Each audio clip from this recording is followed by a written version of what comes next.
Sa mundo ng paghihirap, walang manual, lalo na sa mga inang hindi kayang tiisin ang kanilang mga anak, lalo kung ito ay may espesyal na pangangailangan. Paano naman kung siya mismo ay mayroong kapansanan? Sa mga matang mapagmatsyag, maaaring pangkaraniwan ang kwento ni Ginang Joan. Ngunit para sa kanyang anak, siya ang tahanan, sandigan at liwanag sa mundong puno ng pagsubok. Tunghayan ang kwento ng isang ina na pilit kinakaya ang lahat para sa kanyang anak. Sa report ni PIA intern Angela De Vera.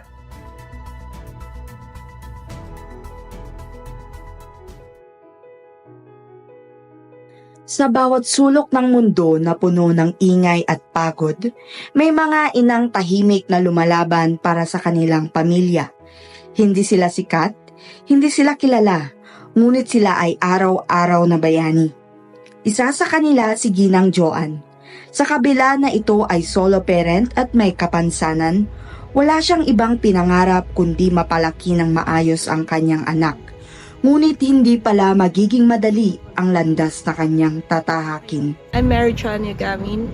As of now, I have no work, being able not to find one because of my disability. However, I tried my best to be busy, taking care of my daughter, Alias Real Yugawit, who have a disability the same as mine, but different.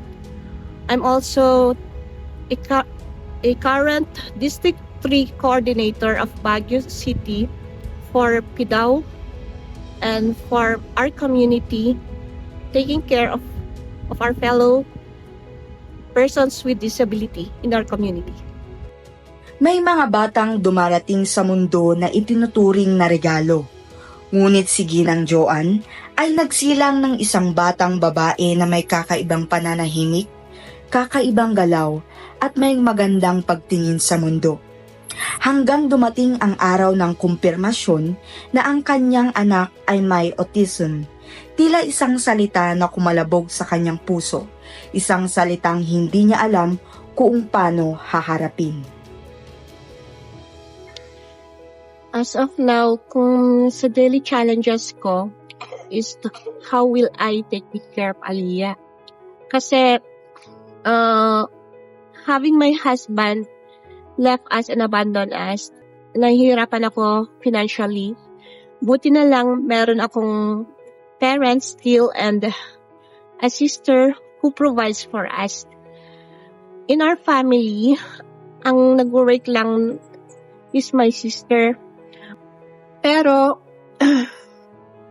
I cannot also find a work if I easily because Aliyah is having her disability na kailangan niyang matutukan as in her early age. Ang alternative ko kahit na I've been a graduate of 2 courses, naglalaba na lang ako ng damit ng mga kapitbahay namin. I want to establish a laundry business pero ang mahal din ng mga machines. If we face many criticisms or bullying from other people, especially family members, ang outlet ko lang is always praying to God. Pero lately, like, sa mga friends ko sinishare yung problem ko. Since I cannot open up to my parents because they themselves doesn't want na I accept that I have a disability or sabihin kong ganito ako, may psychosocial ako, or si Aliyah is having her own disability, I cannot open up to them. So nag-open up ako sa mga friends ko. Somehow nga lang, ang naging dilemma ko is that some of my friends cannot also handle it. So sometimes, hindi ko na rin alam paano i-handle kasi sometimes kasi nung lumala itong disability ko, I needed really someone to talk it out kasi it helps when they also at least give their point of views or at least they listen. Pero iba din kasi kung text lang at messenger. Kaya naintindihan ko sila. and they have their own problem. Si Ginang Joan ay hindi lang isang ina, isang ilaw. Ilaw na kahit anong dilim ay kayang magliwanag. Sa puso niya, ang kanyang anak ay hindi may kulang, kundi may kakaibang galing. At ang mundong dati ay puno ng tanong at pangamba, ngayon ay puno na ng pag-asa. For me, being a woman is also a gift. Kakaiba din ang pagiging isang babae. Kahit na we are known for the being weak more than men, pero we have our own strength din. If we observe yung mga animals who usually take good care of the children, it's the mothers, women. So, being a mother, it is also our gift to be able to be the ones entrusted with the care of our children. Na sana manatili sana sa ating culture that women still should take good care of their children and also be the ones who are more close to them. Siyempre pati sana yung tatay.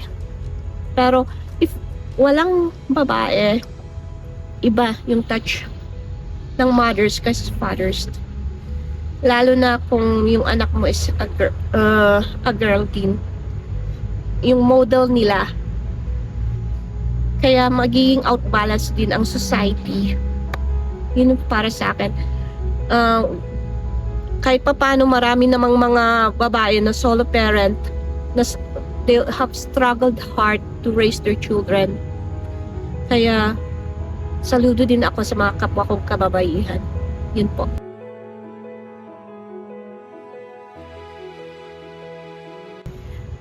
Ako si Mary Joanne Yogawin, na isang sangayan na babae.